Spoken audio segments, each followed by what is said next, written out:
ఒక పెద్ద చెట్టులో చాలా పావురాలు నివసించేవి. అవి ప్రతిరోజు గింజలు తిని చాలా సంతోషంగా, ఆనందంగా ఉండేవి.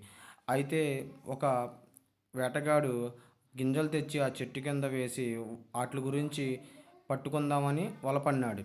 అవి అలాగే గింజలు తినడానికి అక్కడికి వచ్చాయి.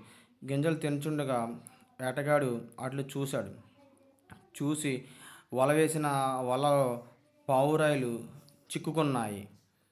పావురాలు చిక్కుకొని ఏడవసాగాయి. దాంట్లో ఒక పావురరాజైన రాజు మనం ఏడవడం కాదు, మనందరూ ఒక ఆలోచన చేసి అందరూ కలిసి ఒకేసారిగా రెక్కలాడించి పైకి ఎగిరితే గనక వలతో పాటు మనం పైకి ఎగిరిపోవచ్చు అనుకున్నాయి. అలాగే చేశాయి.